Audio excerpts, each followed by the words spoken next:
Vamos a comenzar.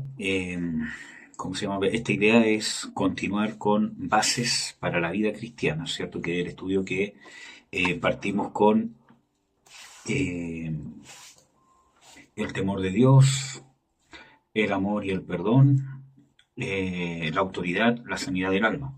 Y ahora vamos a continuar con un tema que tiene que ver también con todo lo que hemos visto hasta ahora y en parte quizás también con lo que hemos venido hablando en las prédicas, que es la necesidad de renovar la mente, o podríamos, ¿cómo se llama?, llamarlo, ¿cierto?, una conversión o la necesidad de una conversión constante, como habíamos hablado antes, ¿cierto? Una conversión continua, constante y progresiva.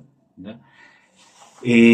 Para eso, ¿cierto? Vamos a ver de que como ya les he dicho, por eso que tiene harto que ver con todos los temas que ya hemos visto. Como ya hemos visto antes, ¿cierto? Hay una necesidad de una conversión constante y muchas veces la falta de ese entendimiento o de esa práctica de una conversión constante nos detiene y nos frena. ¿Ya? Y eso puede terminar siendo un problema para nosotros y principalmente si tenemos un llamado, ¿cierto? Y no solamente, ¿cómo se llama?, ministerial, sino un llamado que tiene que ver con familia, ¿cierto? Y con cualquier cosa que Dios nos mande a hacer. ¿Amén, amados? Entonces, para partir vamos a ir a Deuteronomio 29:18, que es un pasaje que ya, ¿cierto?, hemos visto. Deuteronomio 29:18.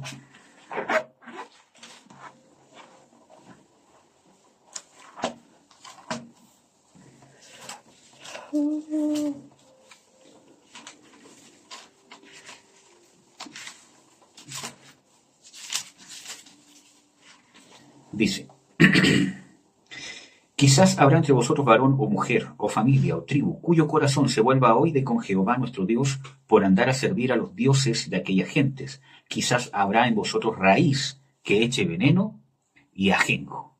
Entonces nos encontramos aquí, ¿cierto?, de que Dios hace una advertencia antes de que el pueblo entre a la tierra, ¿cómo se llama?, prometida, ¿cierto? No vaya a ser, ¿cierto? Quizás habrá entre vosotros varón o mujer o familia o tribu cuyo corazón se vuelva hoy de con Jehová. Primero vamos a entrar, ¿cierto?, a definir esa palabra corazón en el hebreo, que creo que es importante para poder entender todo este estudio, que es levat, ¿cierto?, en el hebreo, que realmente es el órgano más interior, ¿cierto?, del cuerpo. Esto viene de la palabra lev, que realmente se puede traducir mejor como alma, porque su definición es deseo, entendimiento, sentimientos, voluntad e intelecto. Mente, voluntad y emociones. Entonces, lo que aquí es importante saber, ¿cierto?, que en este caso, cuando está hablando de corazón, está hablando no de algo, de un sentimiento solamente, o de algo que está como místico, ¿cierto?, tan profundamente en mí que no tengo conciencia de ello, sino que está hablando de algo consciente, ¿cierto?, o de algo que está en nuestro, que puede ser controlado y descubierto por nosotros mismos. Nuestra mente, nuestra voluntad y nuestras emociones. Entonces, Dios nos advierte, no vaya a ser. Y esto tiene que ver con nuestro llamado después de la conversión, después de la salvación, después de ser libres, ¿cierto? Porque un paralelismo con el pueblo de Israel cuando es sacado de, ¿cómo se llama?, de Egipto, ¿cierto? Uno podría compararlo a la salvación que hace Dios por medio de Cristo Jesús, al compararlo, ¿cómo se llama?, con la Pascua, etcétera, etcétera. Entonces vemos de que cuando nos introducimos a este caminar cristiano, ¿cierto?, nos vemos confrontados, ¿cierto?, con el tema de que no vaya a ser que haya raíz en ti, y Dios le delega esta responsabilidad al pueblo. Dice, no, quizás haya entre vosotros varón o mujer o familia, ¿ya? Entonces, Dios le delega esta responsabilidad al pueblo. Y eso nos conlleva lo que yo más les he dicho desde el principio, nos conlleva, ¿cierto?, la necesidad, ¿cierto?, inevitable, de que yo tengo que estar pendiente de mi conversión, tengo que ser activo en mi conversión. Tengo que ser dirigente, tengo que participar, no ser solamente intentar ser un espectador de lo que Dios está haciendo o quiere hacer conmigo. Yo tengo que entender lo que Dios quiere hacer conmigo, entender lo que Dios está haciendo. Nosotros no vamos a entender todo, hay cosas que vamos a entender después, ¿cierto? Como por ejemplo Pedro, perdón, cuando Jesús le lava, ¿cómo se llama? En los pies dice, lo que hago no lo entiendes ahora, pero lo entenderás después. Pero voy al punto de que nosotros tenemos que ser activos, tenemos que estar preocupados, ¿cierto? De poder tener parte en lo que Dios quiere hacer con nosotros y ser diligentes con ello. Entonces, nuestra alma, nuestra mente, voluntad y emociones puede tener una raíz que eche veneno y ajenjo. Y lo dice Deuteronomio 29. Nuestra alma puede ser que cuando Dios nos rescató, Dios nos salvó, puede tener una raíz que genere hiel y ajenjo. Y es más, si leemos el versículo 19, dice, y sea que, aquí está lo que provoca esta raíz, y sea que cuando el tal oyere las palabras de esta maldición y se bendiga en su corazón diciendo tendré paz, aunque ande según el pensamiento de mi corazón para añadir a la embriaguez a la sed, Jehová no querrá perdonarles, antes humeará furor, etcétera, etcétera. Y dice, y se sentará sobre él toda maldición escrita en el libro, Jehová raerá su nombre debajo del cielo, y lo apartará Jehová de todas las tribus de Israel para mal, conforme a todas las maldiciones, etcétera, etcétera. Entonces vemos de que, ¿cuál es el resultado? Que oyendo las consecuencias, ¿cierto? Una insensibilidad espiritual, oyendo las consecuencias que hay por pecar o por apartarme de Dios, yo me bendiga en mi corazón y diga, tendré paz. ¿Ya? Y ese es un tema que quiero hablar quizás mañana, ¿cierto?, en la prédica, que tiene que ver con la paz que nos da Dios para tener una certeza de una dirección que Él nos está dando, ¿cierto?, etcétera, etcétera. Que muchas veces confundimos ese concepto de paz y nosotros tenemos que entender de que cuando Dios habla de darnos paz, tenemos que tener cuidado, porque el enemigo lo que más intenta hacer es darnos paz cuando no deberíamos sentir paz porque nos debería redarguir el pecado. Acuérdense, ¿qué es lo que hacen las hechiceras en ¿cómo se llama? Ezequiel? Dice que traen amargura o pesar al justo, o hacen morir al justo, y le dan vida al que debería morir. ¿Ya? Entonces, justamente eso es lo que hace el enemigo. Poner paz cuando deberíamos tener congoja, compungir. Pero nosotros muchas veces tenemos miedo o una alergia, ¿cierto?, a ser acongojados por Dios. Amén. Y creemos que no es parte del reino. ¿Cómo Dios me va a hacer tener pena, tristeza, congoja? ¿Cierto?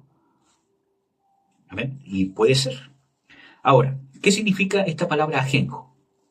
Ajenjo viene del hebreo yaná, que es maldecir, una polilla, algo venenoso y maldito. Entonces, una raíz que produzca ¿qué cosa? Una maldición, algo venenoso y que nos maldiga. Entonces, ¿qué es lo que va a producir esa raíz? Maldición. No es una maldición como místico, como que ay, una raíz se apoderó de mí, sino que es algo más práctico. Como por ejemplo aquí en el versículo 19 explica lo práctico de esto. No vaya a haber una raíz en vosotros que produzca que yo tengo una insensibilidad a la palabra, que pierda el temor por las consecuencias del pecado, que juegue con el pecado, que crea que porque Dios me perdona, que porque Dios tiene gracia, ¿cierto? Yo puedo seguir pecando y haciendo todas las cosas que hago porque Dios tiene gracia conmigo. No, no nos podemos olvidar lo que dice Pablo cuando dice de que, oh hombre, ¿cierto? No te jactes porque no sabes de que Dios con su longanimidad te lleva al arrepentimiento. Esa palabra longanimidad es que no, como dice en el Salmo 103, no ha hecho con nosotros conforme a nuestras iniquidades. O sea, no nos ha pagado conforme a nuestros pecados, ¿cierto? Pero no porque esté aprobando lo que estamos haciendo, ¿cierto? Sino que realmente porque nos está dando largas para llevarnos a un arrepentimiento, no solamente de ese pecado en particular, sino de una transformación. ¿Amén? De una transformación profunda. Entonces, en todo el contexto nosotros vemos de que esta raíz, ¿cierto? O esta persona, ¿cierto? Puede ser de maldición para los demás como un veneno. No necesariamente decir te maldigo con palabras y actitudes se puede ser de maldición también, ¿ya? No, o sea, cuando uno habla de que una persona puede ser de maldición para otras, no necesariamente es que sea una persona que diga te estoy maldiciendo. Claro. sino que con las palabras que digo, aunque no diga esa frase, te puedo estar maldiciendo. Con actitudes también, como bien lo hemos, ¿cierto?, estudiado harto, especialmente en sanidad del alma. ¿Ya? Vamos a ver, comparemos esto con el Nuevo Testamento, Hebreos 12:5.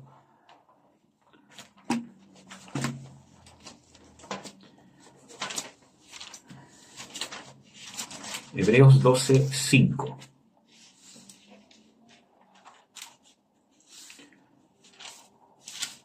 ¿Puede leerlo usted, mamita? Amén. Dice Hebreos 12:5. Y habéis ya olvidado la exhortación que como a hijos se os dirige diciendo: Hijo mío, no No, menosprecéis. perdón, me equivoqué. Es 12:15. 12:15. ¿Lo leo? Sí. Dice: Mirad bien, no sea que alguno deje de alcanzar la gracia de Dios, que brotando alguna raíz de amargura os estorbe, y por ella muchos sean contaminados. Ya, aquí hay un tema importante, porque aquí también habla de raíz, ¿cierto? Entonces, Sí, está comparando cuando dice raíz de, ¿cierto?, amargura, a la amargura que es como una raíz, ¿cierto? Cuando hablamos de algo que es como una raíz, hay que ver de que primero es algo que está oculto, algo que echa raíces, ¿cierto? Y algo que si yo no lo saco, va a seguir claro, germinando, germinando, germinando. Por ejemplo, una de las cosas que más cuesta sacar es una, ¿cómo se llama? Maleza que es como un pasto que sale, ¿cierto? Yo, ¿cómo se llama? Acá tuve, ¿cierto?, ese problema.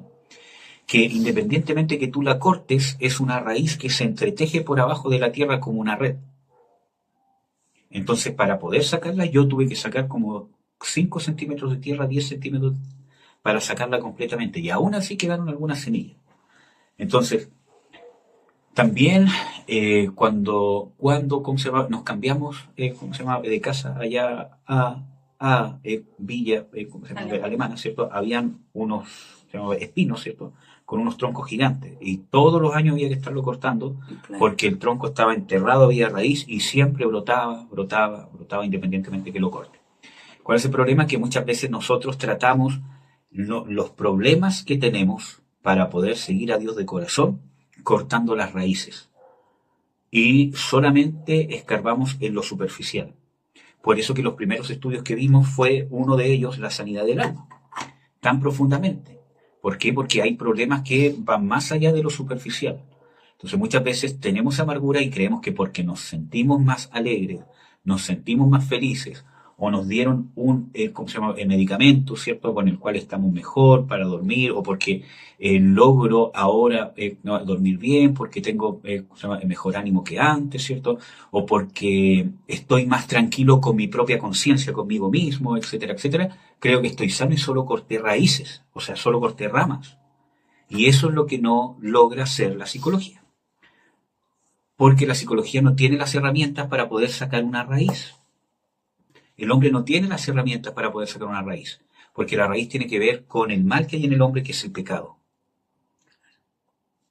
¿Amén? Entonces, nosotros tenemos que entender de que no es simplemente empezar a sentirme bien, no es simplemente que se arregle mi relación aparentemente con mis cónyuges, etcétera, etcétera, o que yo me sienta bien conmigo mismo, o que acepte ciertas cosas del pasado, etcétera, etcétera, sino que tiene que ver con una raíz. Y Dios, como vimos, delega esta responsabilidad sobre nosotros. Y como dice acá, ¿cierto?, en hebreo dice, mirando bien que ninguno se aparte de la gracia. sí, ¿Cierto? Entonces, ese mirando bien es el que nos muestra de que es responsabilidad del pueblo. para vigilar.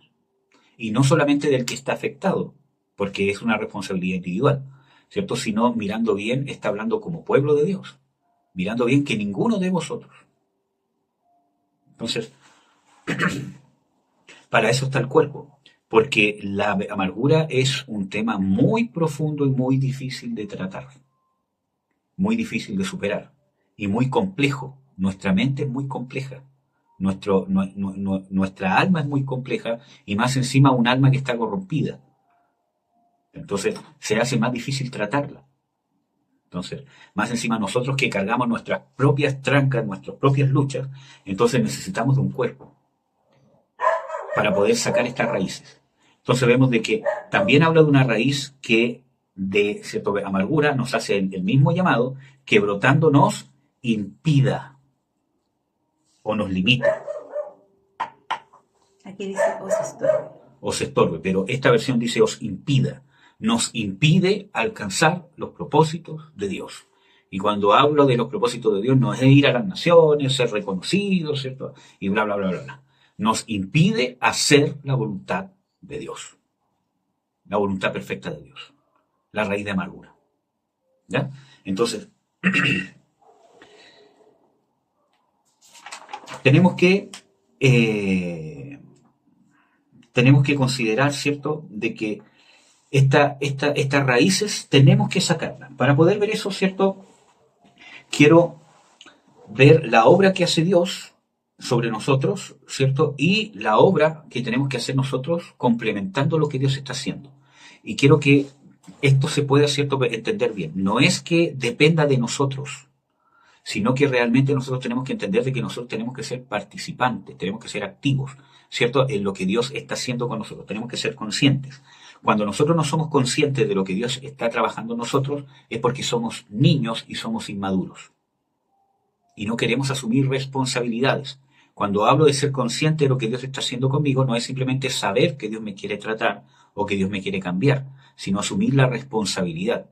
Dios me quiere cambiar esto y yo tengo que asumir la responsabilidad de cambiarlo.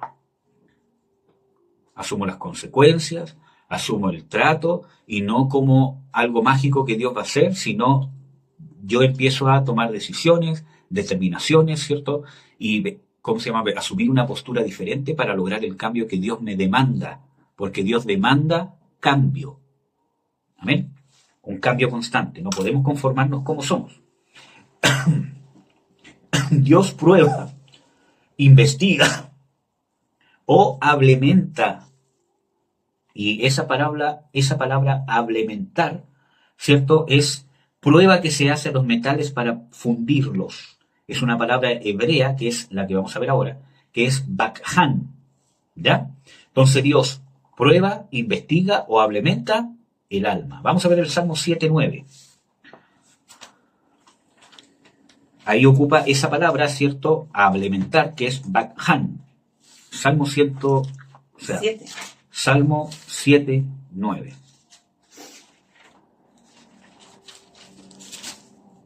Dice: consúmase ahora la malicia de los inicuos y establece al justo, pues el Dios justo prueba los corazones y los riñones. Y esto es sumamente importante porque aquí nos muestra de que el Dios justo prueba los corazones y los riñones. Esa palabra prueba es esta palabra baham, que es ablementar, investigar o inquirir, ¿cierto?, o pasar el metal por prueba para ver si es capaz de fundirse, ¿cierto?, etcétera, etcétera. Entonces, vemos de que aquí hay una relación porque dice de que establece al justo. ¿Cómo establece el justo? A través de la prueba. ¿Amén? Ahora, aquí dice de que prueba dos cosas: los corazones y los riñones, en esta versión que tengo yo. En esa versión que tiene usted, ¿qué dice? Dice la mente y el corazón. La mente y el corazón. Vamos a ver. Esta palabra ocupada para corazón, ¿cierto?, es kiliá, que habla de que realmente se puede traducir también como riñón, o como un órgano esencial, o como una mente, o realmente el ser interior, lo más interno del ser humano.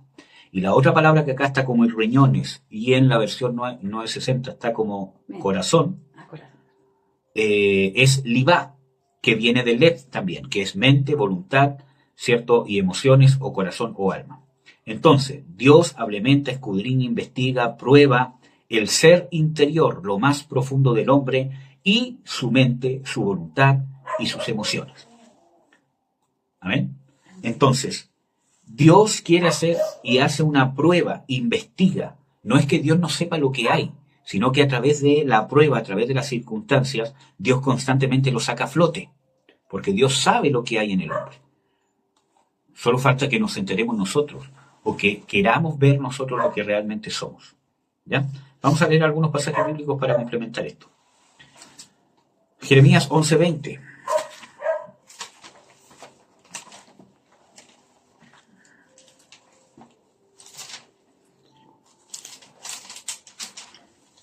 Jeremías 11:20 dice: Mas, oh Jehová de los ejércitos, que juzgas justicia, que sondas los riñones y el corazón.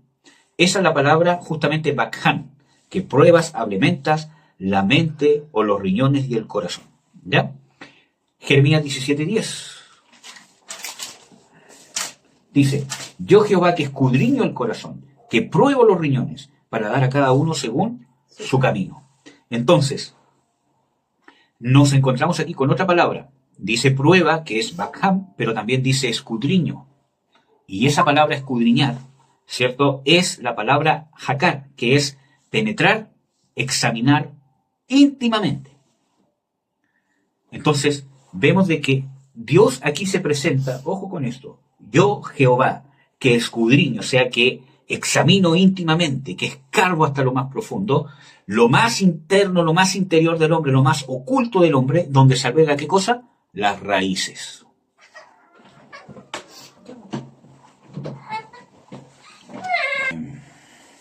Entonces, nos encontramos y, cierto, al punto que yo quiero ir, cierto, es de que Dios se presenta como un Dios que investiga, inquiere hasta lo más profundo del ser, que escarba, ablementa o prueba, cierto, el interior. Dios se presenta, o sea, Dios hace de sí mismo y las escrituras hacen de Dios. Esa presentación es una característica de Dios.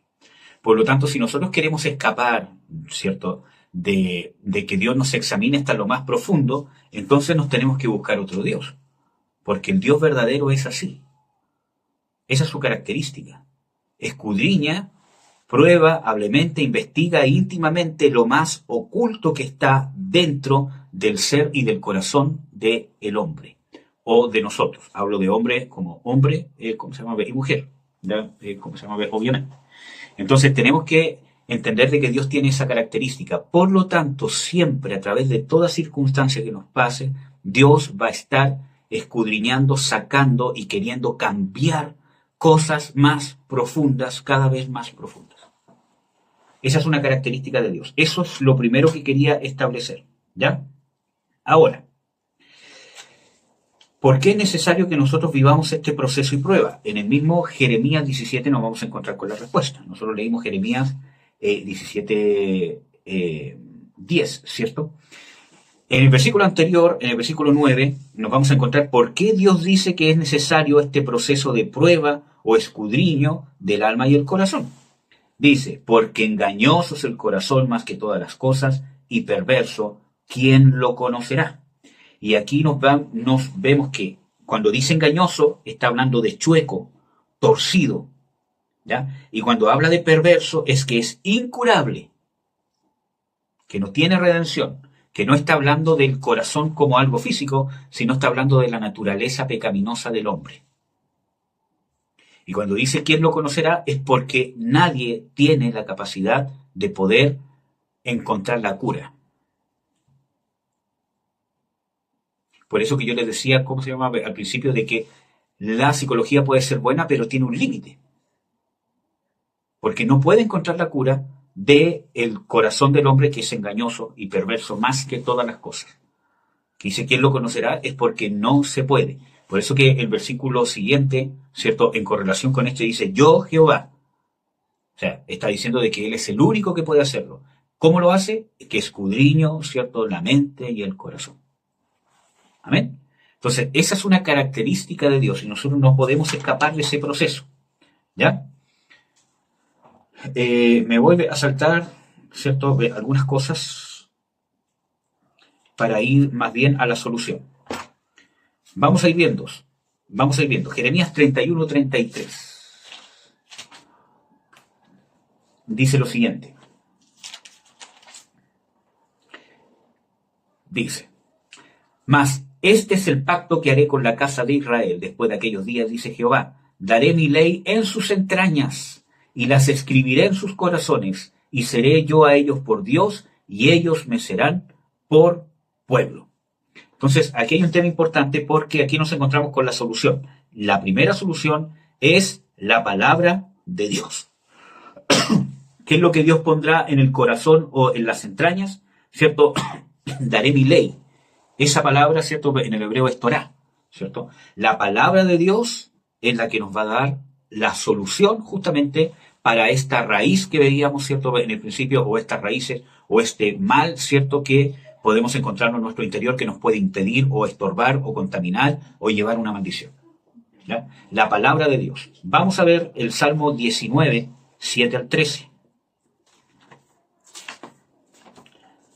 Que creo que es un buen resumen de lo que hace la palabra de Dios o lo que nosotros deberíamos dejar que la palabra de Dios hiciera con nosotros. Porque la palabra de Dios hace esto. Pero si nosotros no lo dejamos de una manera consciente y activa, no lo va a poder hacer. No porque sea impedimento, sino porque nosotros no lo dejamos. Salmo 19:7 dice: la ley de Jehová es perfecta, que convierte el alma. El testimonio de Jehová es fiel, que hace sabio al pequeño. Conversión, pero conversión según el concepto divino, no según nuestro concepto humano. ¿Qué es lo que nos convierte? ¿Qué es lo que convierte el alma? La palabra de Dios. El testimonio de Jehová es fiel, ¿cierto? Y nos hace sabios. Los mandamientos de Jehová son rectos, que alegran el corazón. Esto no es una alegría momentánea ni natural. Tiene que ver con el gozo de Dios. El precepto de Jehová es puro, que alumbra los ojos. Nos puede hacer ver de una manera correcta las cosas. Cambia nuestra percepción, cambia nuestro lente de cómo nosotros percibimos el mundo, los problemas, lo que nos hacen, lo que nos dicen, etcétera, etcétera. ¿Qué es lo que nos alumbra los ojos? El precepto de Jehová, la palabra. El temor de Jehová es limpio, que permanece para siempre. Los juicios de Jehová son verdad todos justos, deseables son más que el oro y más que mucho oro afinado, y dulces más que miel y que la que destila del panal. Tu siervo es además amonestado con ellos. ¿Qué es lo que hace la palabra de Dios?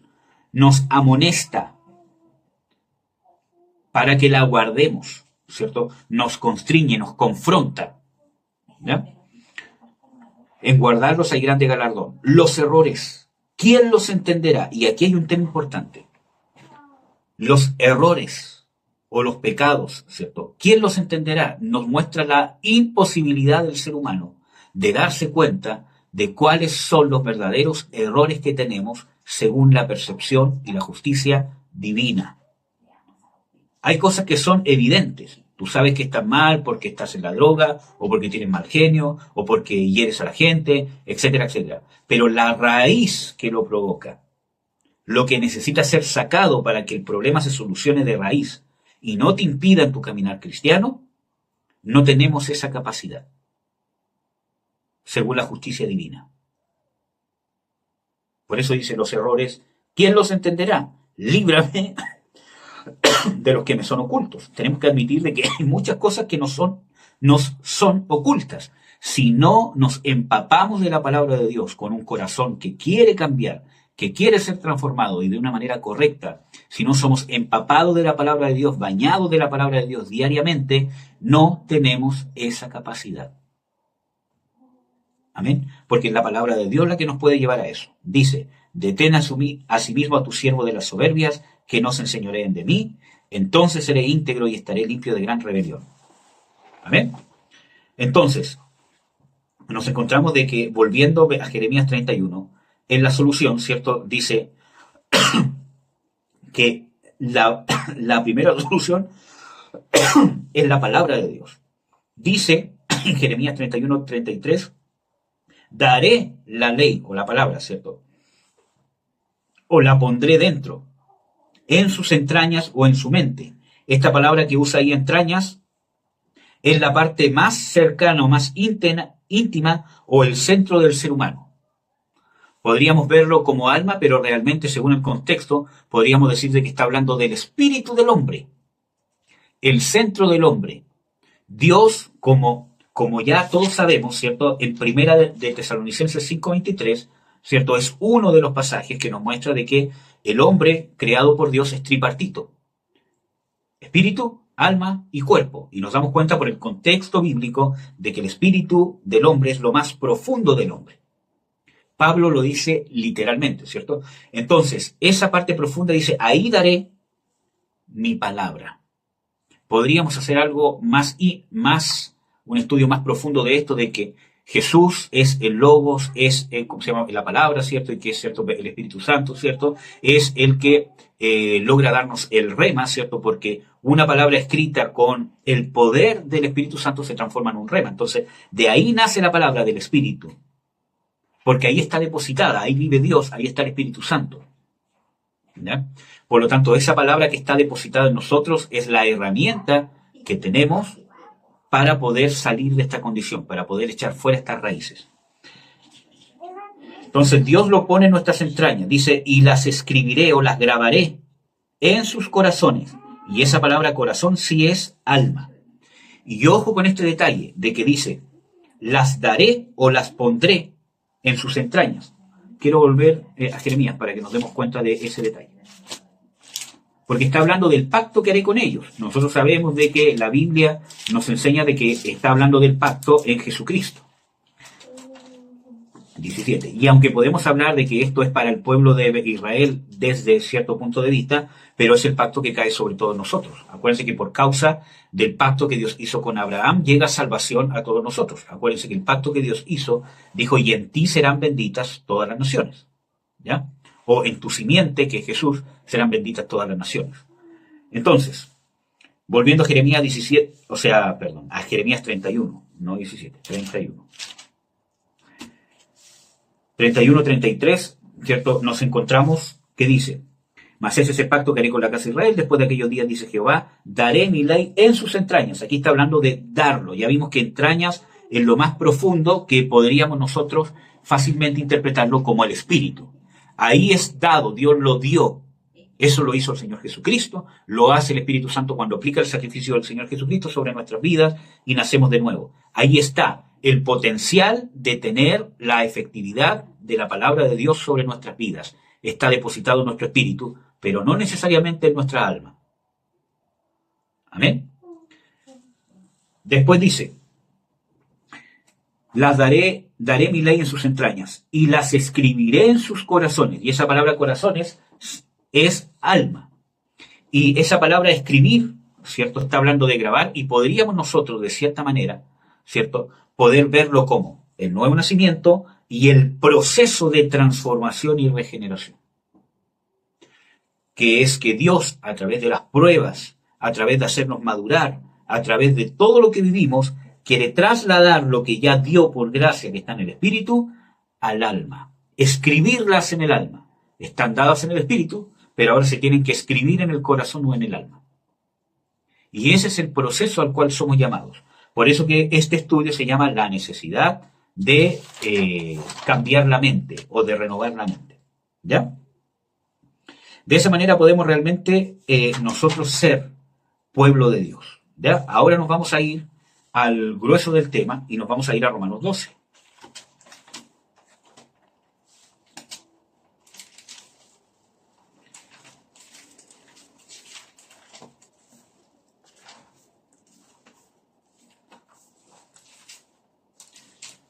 Romanos 12. Romanos 12, 1, 2. Dice, así que hermanos, os ruego por las misericordias de Dios que presentéis vuestros cuerpos en sacrificio vivo, santo, agradable a Dios, que es vuestro culto racional, y no os conforméis a este siglo, más reformaos por la renovación de vuestro entendimiento para que experimentéis cuál sea la buena voluntad de Dios, agradable y perfecta. Vamos a analizar, ¿cierto?, un poquito este pasaje a profundidad. Primero, nosotros tenemos que presentar, esto nos muestra el proceso de la renovación de nuestra mente o de nuestro interior. Una de las primeras cosas que vemos aquí es que tenemos que presentar nuestros cuerpos. ¿Cómo? Por medio de la renovación de la mente o el entendimiento. Porque dice, así que hermanos, os ruego por la misericordia de Dios que presentéis vuestros cuerpos en sacrificio vivo, santo, agradable a Dios, que es vuestro culto racional. ¿Cómo vamos a lograr presentar nuestros cuerpos, ¿cierto?, en sacrificio vivo, santo, agradable, a través de la renovación de la cual está hablando el versículo 2. ¿Ya? No podemos experimentar la voluntad de Dios agradable y perfecta si no dejamos de conformarnos, ¿cierto?, con el mundo. Entonces, para poder presentar nuestros cuerpos, ¿cierto?, poder dar un sacrificio agradable en santidad, ¿cierto?, y un sacrificio vivo, tenemos que vivir el proceso constante de la renovación de nuestro entendimiento. Y no podemos vivir la renovación de nuestro entendimiento si estamos conformados a este siglo o a esta era o a este mundo que nos tocó vivir. Cuando hablo del mundo, de los que nos inculcaron nuestros padres, las experiencias que nos ha tocado vivir, la sociedad, el gobierno, la moral, la ética en la época en que nos ha tocado vivir, porque sabemos que las épocas son diferentes, ¿cierto? Todo eso tenemos que no conformarnos a eso para poder lograr la renovación de nuestro entendimiento.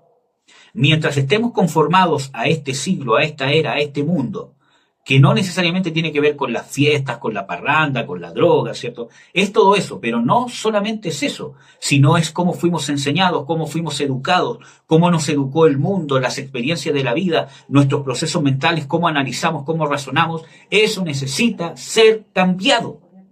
Y mientras eso esté conformado a este siglo, a esta era, no podemos vivir el proceso de renovación de nuestra mente. Y mientras no vivamos ese proceso de renovación de nuestra mente, no podemos conocer la voluntad de Dios buena, agradable y perfecta para Dios. Podemos conocerla, pero no va a ser la perfecta voluntad de Dios, no le va a ser perfectamente agradable y no va a ser perfectamente buena. Porque Dios no es tinieblas. O es o no es. Amén. Acuérdense que hemos estudiado hartas veces de que para Dios la obediencia a medias es desobediencia. Y para Dios la desobediencia y la rebelión es como pecado de idolatría y de hechicería. Amén. Amén, hermano, no, ¿cómo se llama? No tengo cómo ver eso, así que no.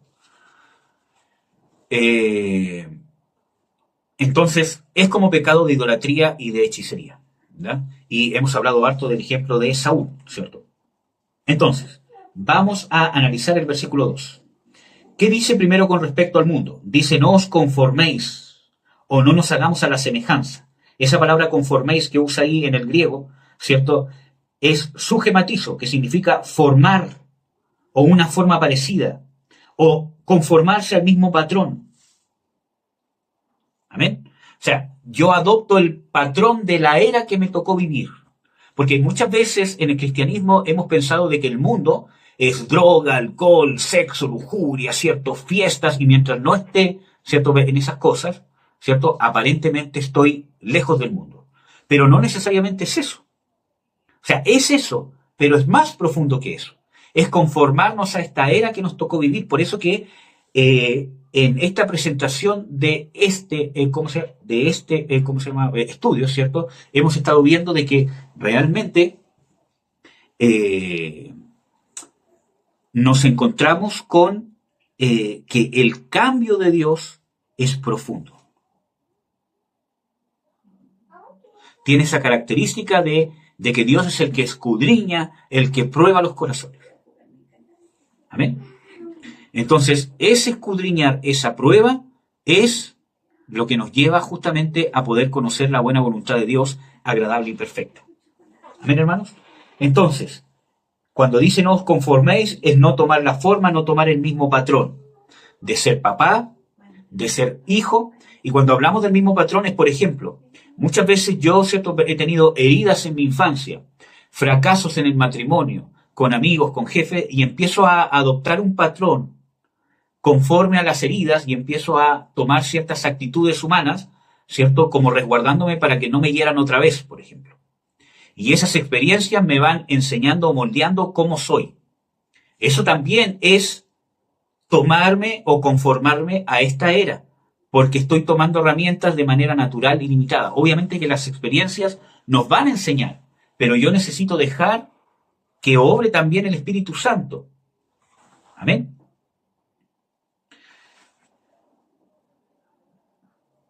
Bueno, sé que hay problemas en Facebook, pero en realidad no tengo cómo arreglarlos. Debe ser el tema del Wi-Fi. Entonces, nos encontramos con esto. Ahora, esta palabra viene de la conjugación de dos palabras, que es sun y esgena, que es unión. una unión estrecha, una asociación, un parecido, una posesión, una instrumentalidad. Y la otra palabra es una figura o apariencia. Entonces yo tomo una asociación, yo hago una unión, tomo un parecido a la figura o la apariencia de cómo se mueve el mundo o cómo el hombre natural sin Dios resuelve las cosas o se adapta a las cosas. Por eso que yo no comparto cuando se usan instrumentos naturales del mundo para aplicarlos en la iglesia. Porque es Dios el que hace las cosas, que no significa que sea algo mágico, que yo no tenga que hacer cosas inteligentes, prácticas o usar de un poco de, ¿cómo se llama?, astucia, ¿cierto?, etcétera, etcétera. Sino que está hablando cuando yo me enfoco en eso, pongo mi confianza, ¿cierto? Y, ¿cómo se llama?, me centro en esas cosas, estoy amoldándome a cómo el mundo soluciona las cosas. O sea, yo no puedo hacer prédicas motivacionales, por ejemplo. Digo ya, está, ¿cómo se llama?, está, ¿cómo se llama?, de moda, ¿cierto? Ejemplo, el coach, ¿cierto?, que hace mensajes, prácticas, ¿cierto?, que los motiva, que les habla de cómo funciona el cerebro, ¿cierto?, de la mente creativa, de la otra, de que todos aprendemos de manera diferente, lo cual es cierto, pero yo no puedo transformar el mensaje divino y la doctrina divina amoldándola al mundo, porque está de moda y porque la gente busca eso. Entonces, ¿qué es lo que yo quiero hacer? Ofrecerle al mundo lo mismo que el mundo le da, pero que lo encuentre en la iglesia. Y eso es una aberración. No quiere decir de que no use tácticas, estrategias para atraer, ¿cierto?, y poder dar un evangelismo de una forma inteligente tampoco. Pero yo no puedo centrar, ¿cierto?, porque yo estoy alimentando al hombre natural, estoy alimentando la carne, y Dios quiere hacer morir la carne. Mira, hermanos, hace 20 años atrás, o quizás 10 años atrás, sí, quizás 10, 15 años atrás, ¿cierto?, era comprobado, ¿cierto?, de que las prédicas tenían que durar máximo una hora. Una hora hacía todo reventar. Porque los estudios dicen de que una persona está concentrada, ¿cierto?, como 10 minutos y puede realmente, ¿cierto?, entender un tema máximo en una hora. Pero más que eso, entonces, todos empezaron a hacer prédicas cortas y todo lo demás. Después dijeron, no es una hora, son 30 a 20 minutos. Y ahora, hermanos, la gente escucha mensajes que duran 2 minutos, de 1 minuto a 2 minutos como máximo. Pasan los 2 minutos y la gente no escucha. Entonces, cuando uno sube una prédica, un mensaje, ¿cierto?, uno ve de que el 98% de las personas escucharon hasta el minuto 50. Y estamos hablando de un mensaje cristiano.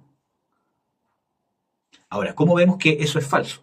Porque cuando usted ve una película, puede estar hasta 3 horas mirándola hasta el final. Y no se para y se va, ¿cierto?, los 2 minutos. Ahora, usted dirá, es que una película es más didáctica, ¿cierto?, tiene cambios de escenas, ¿cierto?, historias paralelas que se cruzan, entonces es más entretenido para la mente natural. Entonces tratamos de hacer eso en la iglesia. No quiere decir que no tengo que usar, si puedo, instrumentos, como por ejemplo hacer películas, hacer series, hacer videos, ¿cierto?, etcétera, etcétera, que pueden captar esa, atención. Pero no puedo dejar la doctrina de lado. No puedo dejar la verdad de lado. ¿Vale? Yo personalmente creo de que para hacer un estudio profundo necesito 1 hora y media. De 1 hora a 1 hora y media. Y que nosotros como cristianos nos tenemos que adaptar. Muchas veces yo, cansado por el trabajo, por los niños, etcétera, etcétera, he estado en un estudio que lleva 40 minutos y empiezo, a tener sueño. No porque no me interese lo que se está haciendo, sino porque estoy cansado, por la hora, etcétera, etcétera. ¿Y qué hago yo? En vez de decir, no, debería hacerlo más corto, ¿cierto?, lo está haciendo más largo, voy y me lavo la cara. Pero yo estoy interesado en el tema, necesito de Dios. Parto, me levanto, me lavo la cara, respiro, no sé, compro un chocolate, un dulce, ¿cierto? Vuelvo otra vez y sigo pendiente de lo que se está haciendo. ¿Amén? Para hacer una prédica realmente contundente, yo puedo hacerlo desde 30 minutos a 1 hora. ¿Amén? Pero la gente ahora quiere cosas que duren 2 minutos, que dure 1 minuto y medio, y quiere en ese minuto y medio recibir todo lo que necesita para vivir, para salir de la amargura, para ser libre de los demonios, ¿cierto? Para que le solucionen, ¿cómo se llama?, el problema con el cónyuge, con los hijos, de la droga, lo quiere escuchar en 1 minuto y medio. Una frase mágica, ¿cierto?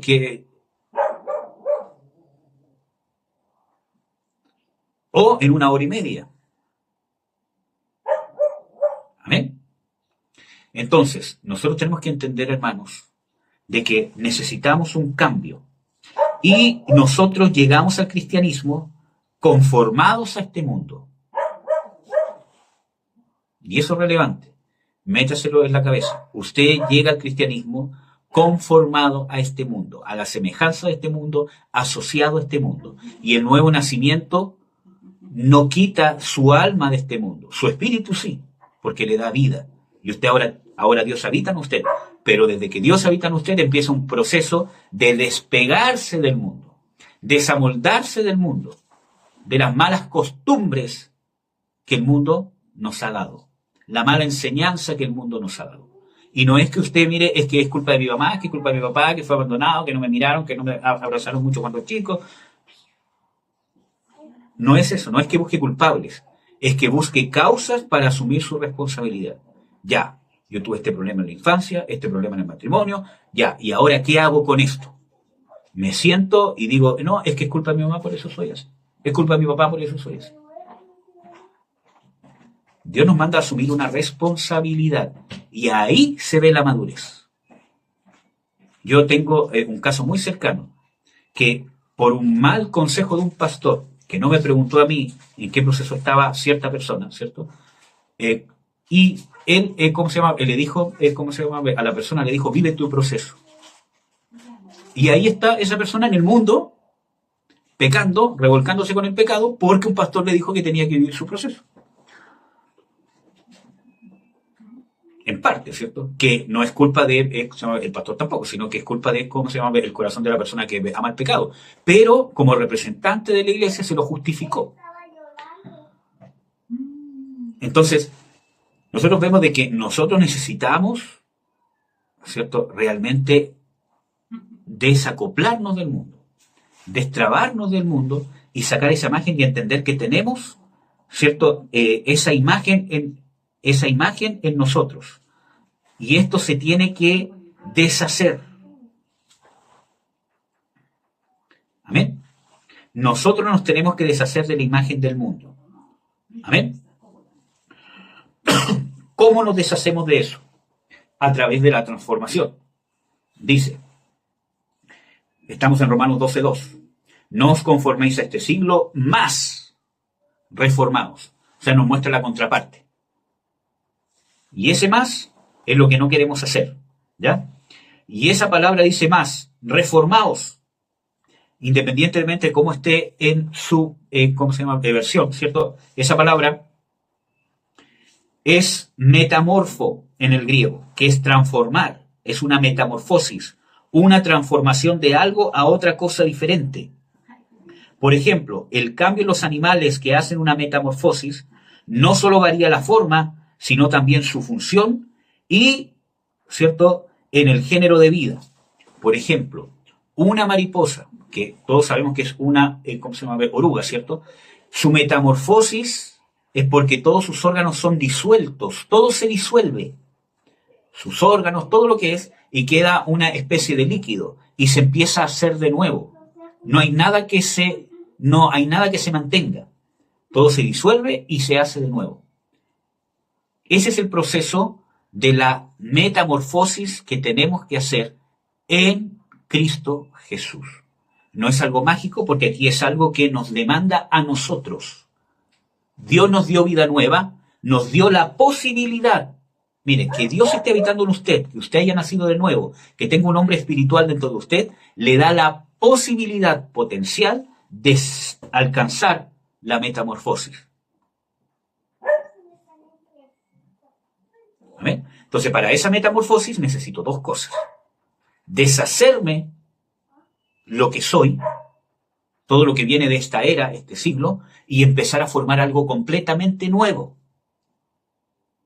Pero a veces pensamos que eso es mágico. Ya, entonces, tenemos esa necesidad, amados hermanos, de tener esa metamorfosis. ¿Ya?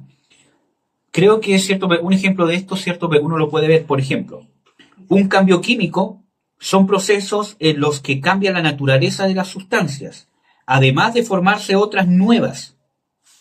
En un cambio químico, ¿cierto?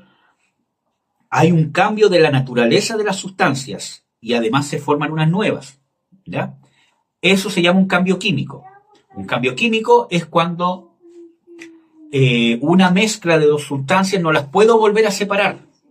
¿Por qué? Porque la mezcla química o el cambio químico produjo algo nuevo, que es irreversible.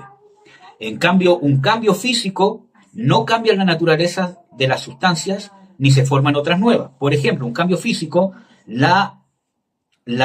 si uno mezcla agua con sal, el agua sigue siendo agua y la sal sigue siendo sal. Si yo logro, por medio de la evaporación, que el agua salga, me va a quedar la sal. ¿Ya? En el caso químico, por ejemplo, en una combustión, si yo quemo papel, no puedo volver a sacar de ese cambio el papel, porque hubo un cambio. ¿Ya? Un ejemplo de eso. ¿Ya? Ahora, esta palabra metamorfosis también viene de dos palabras, que es importante entender. Meta y morfo, del griego. Esta palabra meta, ¿cierto? ¿Cómo se llama? Significa acompañamiento en medio de. Meta, acompañamiento en medio de. ¿En qué nos encontramos esto en la Biblia? Vamos a ir a Juan 15. Juan 15, versículo 3. Versículo 3 al 10. Dice: Ya vosotros sois limpios por la palabra que os he hablado. Estad en mí y yo en vosotros, como el pámpano no puede llevar fruto de sí mismo, si no estuviese en la vid, así ni vosotros, si no estuvieseis en mí. Yo soy la vid, vosotros los pámpanos. El que está en mí y yo en él, éste lleva mucho fruto, porque sin mí nada podéis hacer. El que en mí no estuviere, será echado fuera como mal pámpano, y se secará.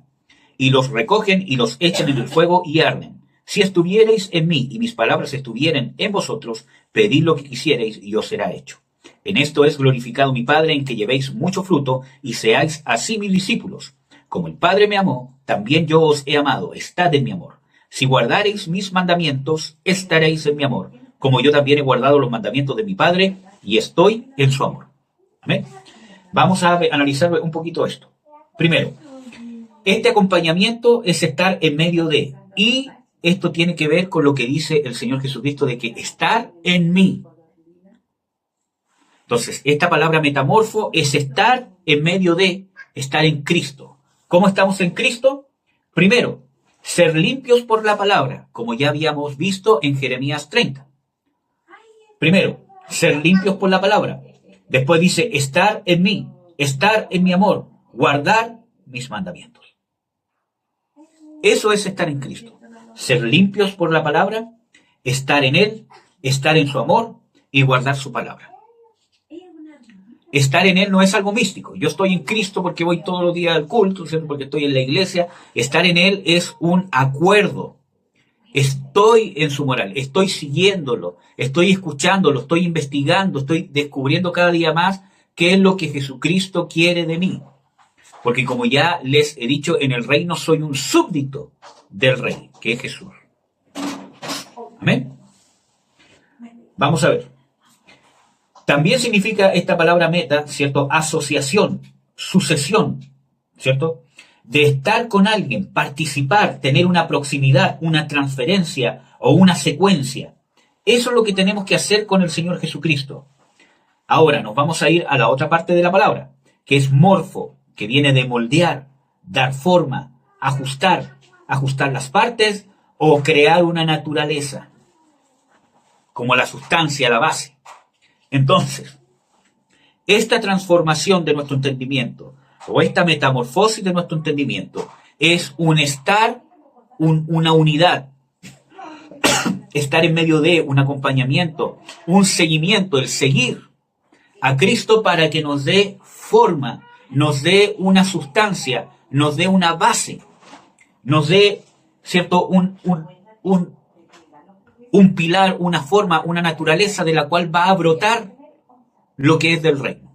Yo les hablé, creo que en una de las prédicas, ¿cierto?, les hablé justamente de que Dios quiere que nosotros, de que no hay una parte en la Biblia donde haya un manual, por ejemplo, de cómo tengo que contestar, ¿cierto?, en cierta, situación. Por ejemplo, si tu cónyuge te dice no te amo más porque eres un desgraciado, no sé, estoy poniendo un ejemplo. ¿Dónde encuentro eso en la Biblia? A ver, aquí dice cómo tengo que contestar si mi cónyuge me dice no te amo más porque eres un desgraciado, ¿cierto? Pero sí encuentro la base, la naturaleza, la sustancia que me va a llevar a saber responder en cada situación.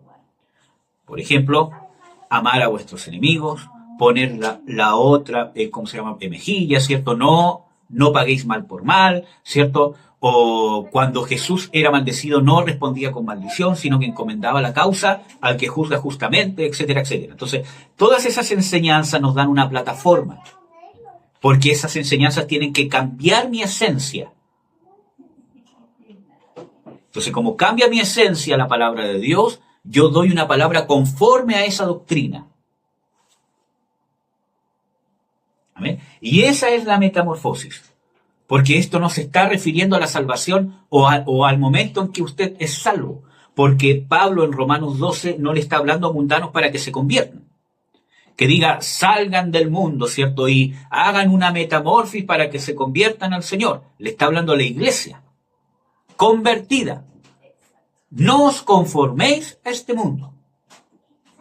Iglesia, no os conforméis a este mundo. Cristiano, cristiana, ministro, quien seas, no os conforméis a este mundo. Este mensaje es para ti.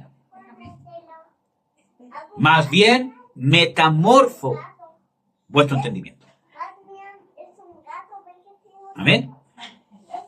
Ya. Entonces, tenemos que lograr dos cosas. Primero, vamos a analizar un poquito el caminar con Dios. Porque esta palabra meta es un acompañamiento, estar en medio de, etcétera, etcétera. Nos encontramos en las Escrituras con referencias a caminar con Dios o estar en Cristo. Porque estar en Cristo, ¿qué es? Caminar con Cristo. ¿Qué es caminar con Cristo? Porque muchas veces nos quedamos en la frase como que queda, en el aire. Nosotros caminamos por Dios. O sea, con Dios. Caminamos por fe. Pero ¿qué significa eso en la práctica? ¿Amén? Seguir a Dios. Ya, pero ¿qué significa seguir a Dios en la práctica?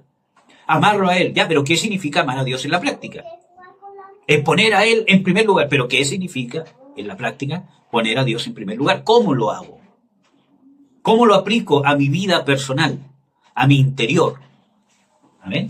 Eso es lo que nos lleva a descubrir el Espíritu Santo. La verdadera unción me lleva a descubrir eso. Por eso Primera de Juan dice que la unción que está en vosotros os enseñará todas las cosas. Y la mayoría de los cristianos usa ese pasaje para creerse que no necesita de nadie y que toda profecía y sueño que yo tengo soy dueño del Señor porque la unción me enseña todas las cosas. Para justificar la rebelión que tenemos en nuestro corazón. Y realmente ese pasaje nos habla justamente de esto, de que la unción que está en nosotros nos enseñará este tipo de cosas. ¿Cómo aplico los principios bíblicos? ¿Cierto? El mirar a Jesús, el poner la mira en las cosas de arriba, el poner a Dios sobre todas las cosas, amar a Dios con toda mi mente, mi alma, mi corazón, el seguir a Jesús, el ser su oveja, el ser su discípulo. ¿Cómo lo aplico de una manera práctica a mi realidad aquí y ahora? Personal, que no es tu misma realidad, ni la misma realidad ni siquiera de tu cónyuge y ni siquiera de tus hijos. ¿Cómo lo aplico para mí? Eso es lo que hace la unción. Es la tarea principal de la unción.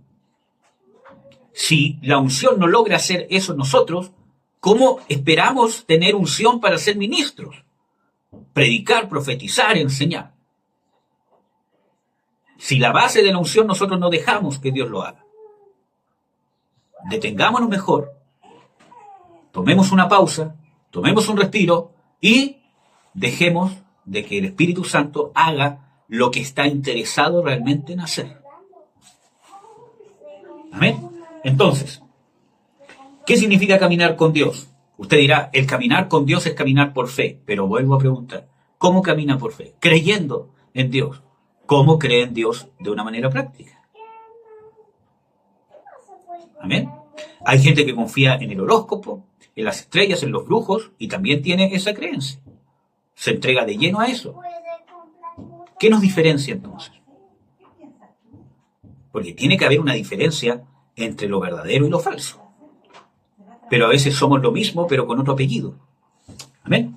Entonces, nos encontramos en el concepto de estar en Cristo, ¿cierto? Es un acompañamiento, estar en medio de, ser uno, andar con o en Jesucristo. Y esto nos lleva a la frase bíblica de caminar con Dios.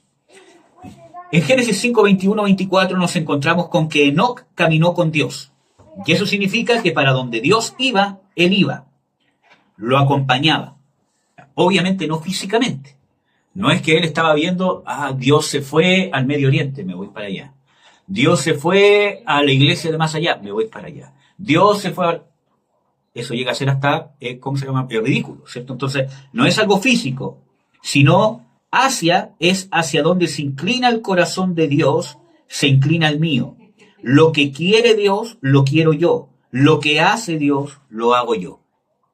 Es la inclinación del corazón. Para tratar de explicarlo de una manera más práctica, aunque es mucho más profundo que eso, pero es como, por ejemplo, cuando yo estoy en el proceso de conocer a alguien para el matrimonio, primero nos conocemos nuestra mejor faceta. Es como nuestra careta más linda, es como cuando uno, vende algo, ¿cierto? Ahora, miren, si yo tengo un auto y quiero venderlo, voy a enviar una foto de la parte más linda del auto. Si tiene, un rayón, esa parte no le voy, a sacar fotos, ¿cierto? Que no quiere decir que esté mintiendo, sino que cuando viene alguien, ¿cierto?, a ver el auto, le digo, mira, acá tiene, un rayón. Pero si pongo una foto con todas las partes feas del auto, nadie viene a consultar, por el auto, ¿cierto? Entonces, cuando nos conocemos para ser novios, todos presentamos nuestra mejor careta. ¿Amén? Pero en el matrimonio nos empezamos a conocer realmente.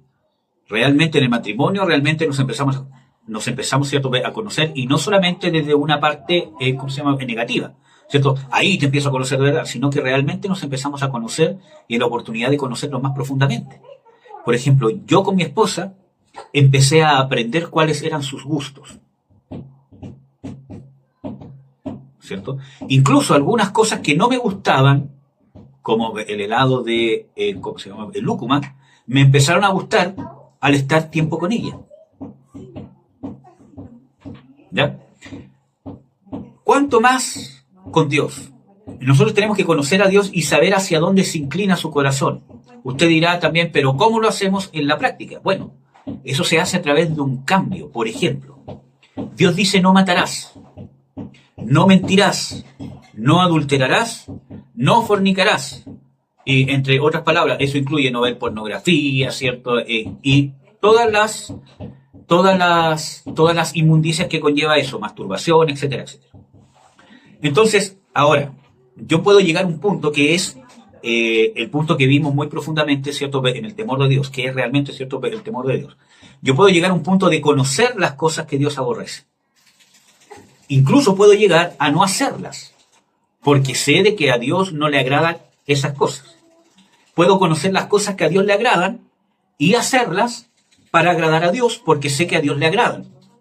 Pero eso no habla de una persona temerosa de Dios. Ni siquiera habla de una conversión bíblica o a la conversión que Dios nos quiere llevar. Y eso significa caminar con Dios. Porque cuando yo empiezo a caminar con Dios o tengo un verdadero temor de Dios, el temor de Dios me cambia. No solo sé lo que Dios no le agrada y lo que Dios le agrada. No solo dejo de hacer lo que a Dios le desagrada y empiezo a hacer a lo que Dios le agrada, sino que mi comunión y mi interacción de ese proceso empieza a hacer que a mí me agrade lo que a Dios le agrada. y que a mí me desagrade o empiece a aborrecer lo que Dios aborrece. Por eso que la Biblia describe el temor de Dios no como un respeto reverente. El temor de Dios es aborrecer el mal. Habla de un sentimiento, habla de una condición interna. Amén. Entonces, ese concepto es el caminar con Dios. Podemos llevarlo a un tema más práctico de lo que pensamos. Pregúntese. Usted sabe, miren, esposas, ustedes saben que la Biblia dice que se tienen que sujetar a sus maridos. Y siempre que nombro esta palabra empiezan a saltar chispas dentro del corazón de la hermana, que ya la sujeción y que... No, hablo del sentido bíblico de sujeción, el sentido sano de sujeción y no de ser esclava, ni de ser sirvienta, ni nada de eso. Estoy hablando del sentido bíblico de sujeción, ¿ya? Que bien lo explicamos en el estudio de la autoridad, ¿cierto?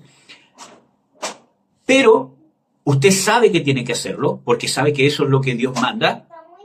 Usted incluso lo hace, pero a usted no le agrada.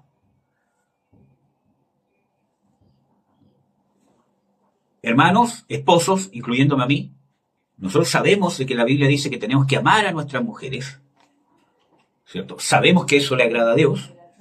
Lo hacemos, pero no nos agrada. Hacemos una voluntad de Dios casi como a la fuerza. ¿Será correcto? ¿Estaremos en la condición de que nuestro entendimiento está conformado a la buena voluntad de Dios agradable y perfecta? Yo les he enseñado de que podemos estar haciendo la voluntad de Dios, no de un corazón perfecto. En la Biblia, las Escrituras en el Antiguo Testamento hablan de un rey que dice, e hizo la voluntad de Dios o lo agradable delante de Jehová, pero no con un corazón perfecto como David su padre. Hizo lo que Dios quería, lo que a Jehová le agradaba, pero no con un corazón perfecto. Por eso que yo doy 3 pasos, que son bíblicos. Conocer, hacer y querer. Conozco la voluntad de Dios, hago la voluntad de Dios y quiero hacer la voluntad de Dios. Y eso es lo difícil, porque tiene que haber un cambio interno, que se reduce y se resume en andar en el Espíritu. Aunque usted diga, es que lo repite el hermano siempre lo mismo, pero en realidad es la base del crecimiento del cristiano. Es la base del mensaje para la iglesia. Es de lo que más habla el Nuevo Testamento, incluso también el Antiguo Testamento. Aunque quizás con otro, el lenguaje, pero andar en el Espíritu y hacer morir la carne. Entonces, ¿cuál es el tema? ¿Cierto? De que ese no es un mensaje para el mundo. Yo no le puedo decir, mundanos, dejen de andar en la carne y empiecen a andar en el Espíritu. Porque su espíritu está muerto para con Dios. Y es de lo que más habla el Nuevo Testamento. Por lo tanto, debería ser el mensaje más importante, más escudriñado, más profundizado, más estudiado, más hablado, más desmenuzado, ¿cierto?, en la iglesia. Pero a veces, como no le queremos prestar atención, ¿cierto?, o no nos gusta ese mensaje, ¿cierto?, es de lo que menos sabemos. Sabemos que la Biblia dice, andad en el espíritu y no en la carne. Y pensamos de que, en la carne es andar muy enojados, golpear, ¿cierto?, el alcohol, la droga, ¿cierto?, y muchas cosas así. Y no nos damos cuenta que son cosas más profundas que eso. Amén. Entonces, nos encontramos con que caminar con Dios, eso es. Cuando habló de que Enoc caminó con Dios, está hablando de ese caminar, de que el corazón de Dios se inclina a algo y mi corazón también se inclina a aquello. No solo conozco hacia dónde se inclina el corazón, no solo lo hago, sino que mi corazón también se inclina a aquello. Pero no solo a lo que me conviene o a lo que a mí me gusta. Porque a mí me gusta predicar, Dios manda a predicar y a mí me encanta predicar. Y los otros, amar, perdonar, cambiar. Amén. Dios nos pone la vara alta, la imagen de Jesús. Efesios 4, entre otros pasajes. hasta que todos lleguemos a la estatura, a la medida del conocimiento del Hijo de Dios, a la estatura de un varón perfecto de Jesucristo. Dios nos pone esa vara. Amén. Por eso es importante que usted entienda de que Jesucristo es 100% hombre, porque lo logró como hombre. Y yo y usted tenemos que lograrlo. No es una opción no lograrlo o llegar a medias, porque llegar a medias es haber fallado la carrera. Amén. Vamos a ver 2 Corintios 5:7.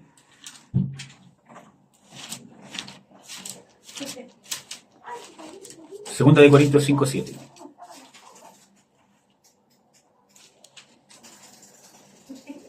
Segunda de Corintios 5:7 dice: porque por fe andamos, no por vista. Por fe andamos o caminamos. Entonces, cuando caminamos por Dios lo hacemos por fe, pero no es algo místico, que yo crea que estoy con Dios, crea que estoy con Dios, que Dios está conmigo y estoy caminando con Dios, que estoy caminando con Dios. Mis decisiones, mis reacciones se tienen que ir basando en lo que Dios le agrada. Yo lo empiezo a hacer y lo empiezo a querer hacer. Miren, hermanos, en el crecimiento de un cristiano, por ejemplo, hay gente que te dice, por ejemplo, mire, tengo una invitación para ir a un casamiento católico y no sé si ir o no ir. Entonces, cuando es cierto que un hermano ¿cómo se llama? Más que eso, para que sea, ¿cómo se llama? Más fácil. Por ejemplo, quiero ir a, ¿cómo se llama? Una fiesta, el cumpleaños de un compañero de la universidad, ¿cierto? Que van a hacer una fiesta, ¿cierto? Y me están, ¿cómo se llama? Invitando. ¿Puedo ir? Porque no sé si puedo ir o no. Entonces, yo admito eso en una persona que se está convirtiendo. Entonces yo puedo darle, ¿cómo se llama? Un consejo, hermano. Mira, ¿sabes qué? La Escritura dice esto otro, y yo creo que no es conveniente, ¿cierto? Porque, ¿cómo se llama? ¿Para qué vas a ir? No, porque quiere. Entonces, pero una persona que se supone que debe tener cierto grado de madurez, yo, ¿cómo se llama? Le digo, ¿y por qué no sabes si puedes ir o no? Es que no sé, es que tú ya deberías saber qué es lo que a Dios le agrada y lo que a Dios no le agrada, porque a ti te debería de agradar también. Pero como andamos en la carne, ¿cierto? Queremos muchas veces que la gente nos diga algo para después culpar a la gente si nuestra decisión falla. Es que el pastor me dijo. Y eso pasa en los consejos de, ¿cómo se llama? El matrimonio. Es que el pastor me dice, después que queda la embarrada, ¿cierto? Y que hay que asumir la responsabilidad. No, es que el pastor me dijo y se amargan con la iglesia y no vuelven más a la iglesia. Y no asumen su responsabilidad. Muchas veces. Entonces, nosotros tenemos, hermanos amados, que vivir este proceso de transformación. Y el caminar por Dios, o en 2 Corintios dice, por fe caminamos con Dios, ¿cierto? La fe es obediencia a Dios. En Hebreos 3, sobre todo, compara el no obedecer del pueblo de, ¿cómo se llama? Israel, el no obedecer con haber oído la palabra de Dios con incredulidad. Por lo tanto, la obediencia es fe. La fe es obediencia. Por eso Santiago nos habla de una fe práctica. ¿Cierto? Nos habla de una fe, nos habla de una fe que no es mística, sino que una fe que obra la voluntad de Dios, que obedece a Dios. Entonces, por fe andamos y no por vista. ¿Cómo vivimos este proceso de la metamorfosis? La metamorfosis que nos llama la Escritura es estar, caminar, ser ajustados a la naturaleza divina en Jesucristo. Estar en y con, tomar su semejanza, adquirir y adoptar su sustancia santa, su mente, su carácter, su inteligencia, su voluntad. Usted dirá, eso es imposible.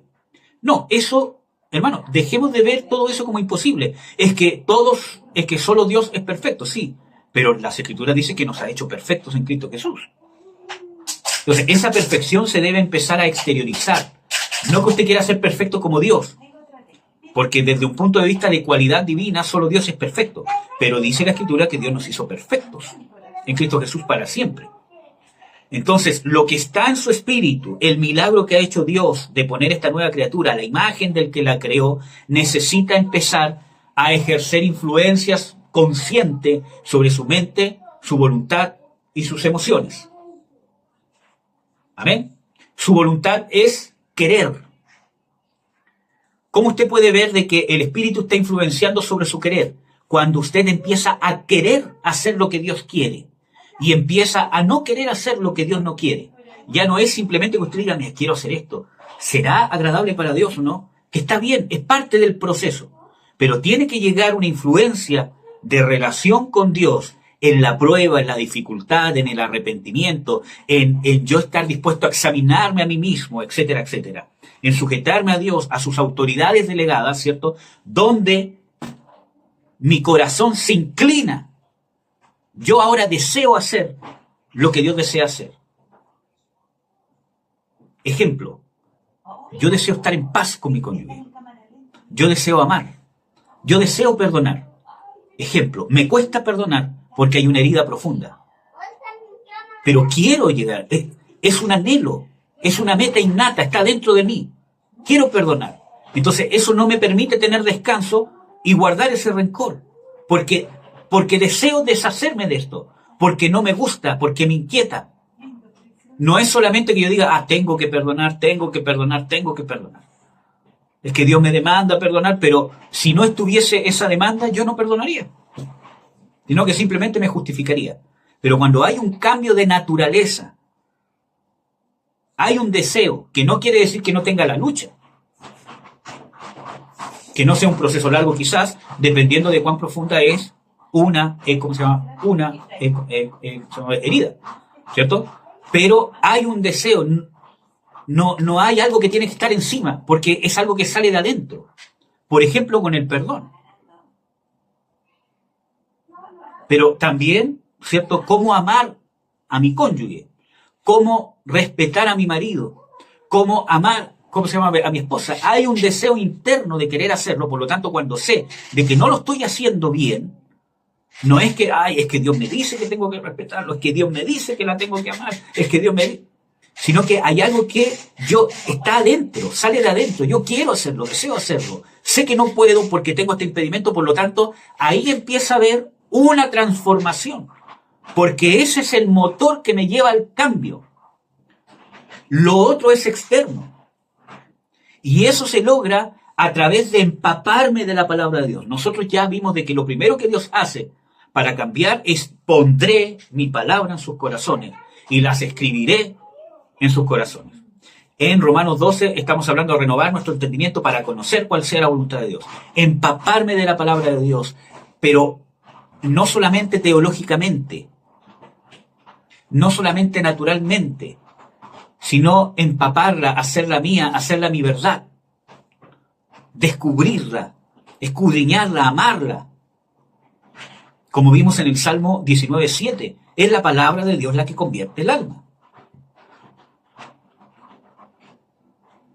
Amén. Y no solamente su lectura bíblica, a solas, sino esto que estamos haciendo ahora. Es parte de empaparse de la palabra de Dios. Pedir consejo, pedir ayuda, sujetarse a un consejo ministerial, abrirse, aunque le dé vergüenza. Enséñeme cómo ser así, porque yo creo que me las sé todas, pero es parte de empaparme. Necesito liberación, necesito consejo. Y buscarlo. Muchas veces uno prueba las situaciones. Hermanos, tal día nos juntamos, tal día, ¿cierto? O a tal hora, o, ¿cierto? Uno espera un poco más de intención. Pero las personas se ofenden. ¡Ay, que no me llama! ¡Ay, que no me pesca! ¡Ay, que a mí no me quiere! Entonces, ¿hay realmente un deseo? ¿Estoy arrebatando lo que Dios me demanda para mí? Porque muchas veces, hermanos, nosotros ¿qué queremos? Simplemente que nos den píldoras para sanar un problema que nosotros hicimos, quizás llevamos años acumulándolo y queremos que alguien lo solucione con un consejo, con orar 2-3 veces, con que nos ministren un poquito, solucionar un problema que vengo acarreando de décadas. Amén, hermano. Entonces, impregnarme de la palabra de Dios y ser diligente en aquello. ¿Ya? Este proceso lo hace Dios, pero para hacerlo nosotros debemos responder a sus condiciones. Necesitamos una metamorfosis. Que la naturaleza de Dios que está en nuestro espíritu empiece a tener influencia sobre nuestra mente, voluntad y emociones. Ya les dije que es voluntad. Querer y no querer. Bueno, es más que eso, pero para intentar, ¿cómo se llama?, hacerlo de una forma simple. O sea, ¿cierto?, de una forma simple. Las emociones son sus sentimientos. Lo que usted siente. Tristeza, alegría, gozo, ¿cómo se llama?, enojo, angustia, pesar, todo eso son sus emociones.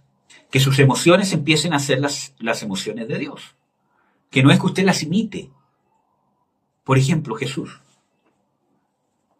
Nosotros vemos de que dentro de algunos pasajes bíblicos hay uno, ¿cierto?, donde llegan, ¿cómo se llama?, los 70, ¿cierto?, y dicen, Señor, aún los demonios se nos sujetan en tu nombre. Entonces Jesús le dice, yo veía a Satanás caer del cielo, ¿cierto? Y después dice, no os gocéis de que los demonios se sujetan en su nombre, sino de que vuestros nombres están escritos en los cielos. Y después dice, y Jesús se gozó en el Espíritu y exclamó, oh Padre, te alabo porque has escondido estas cosas de los sabios, de los entendidos y las has dado a conocer a estos pequeñitos. No está hablando de algo teológico, ¿cierto?, sino que está hablando de esta experiencia del reino de Dios. Entonces Jesús se gozó. Entonces su sentimiento de gozo, alegría, se estaba gozando con lo mismo que el Padre se goza. En 1 Corintios 13 dice de que el amor se goza de la verdad y no se goza de la injusticia. Y a veces nosotros nos gozamos de la injusticia. El que nos oprime, el que nos dañó, incluso a veces es nuestro propio cónyuge, cuando lo vemos mal, decimos, está pagando lo que me hizo. Y eso es gozarse en ello. ¿Será el amor ágape de Dios? Obvio que no. Incluso la Biblia nos advierte, cuando Jehová haga caer a tu enemigo delante de ti, no se goce tu corazón que está caído, porque no le vaya a disgustar a Jehová aquello.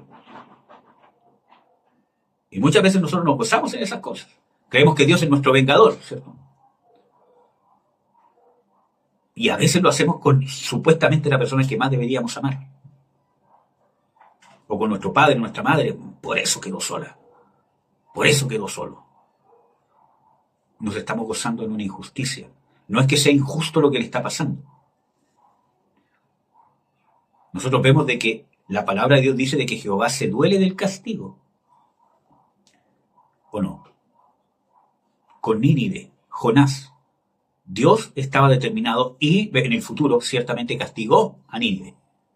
Pero nosotros vemos de que la intención profunda no era castigar, sino llevar a una conversión.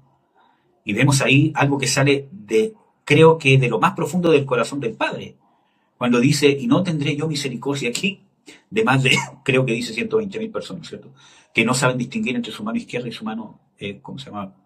Entonces, ahí vemos que no hemos estudiado eso con una, ¿cómo se llama?, profundidad, pero vemos algo que sale de los sentimientos del Padre, que es lo que Jonás nunca quiso aprender y lo que nosotros nunca queremos aprender. Entonces ya vimos la voluntad, los sentimientos, ¿cierto?, y la mente, lo que yo percibo, lo que yo razono, cómo percibo, cómo razono, cómo calculo mi exterior y cómo calculo para exteriorizarlo. Estas cosas me ofenden. ¿Será así? Tiene que cambiar mi mente. O con esto yo creo que no estoy haciendo una ofensa. Creo que mi forma de ser es normal y que los demás están mal. ¿Será así? ¿Tengo la mente de Dios? Las escrituras dicen, nosotros tenemos la mente de Cristo. Eso no es algo mágico, hermano. Usted tiene la mente de Cristo en su espíritu, pero ¿está realmente en su mente, que es su alma? Y ese proceso de transformación, de caminar con Dios, de conversión constante, continua, progresiva, es lo que transforma nuestra mente y va haciendo que el espíritu tenga influencia sobre nuestra forma de pensar, razonar, calcular. Amén. Amén, hermanos. ¿Alguien tiene alguna duda? ¿Hasta acá?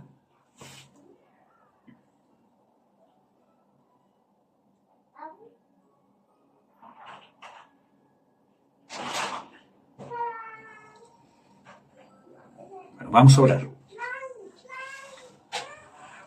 Padre, en el nombre de Jesús, te bendigo, te doy las gracias, Señor, por tu misericordia, por tu amor, por poder estar reunidos, Señor, y por este medio, Señor, en el cual nos podemos unir a la distancia, Señor.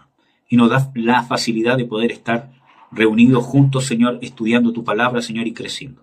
Yo te ruego que esta palabra penetre lo más profundo de nuestro corazón, de nuestra mente, remueva los cimientos que muchas veces nuestra vida, nuestros errores o los errores que han cometido con nosotros han edificado nuestro carácter, nuestra forma de ser.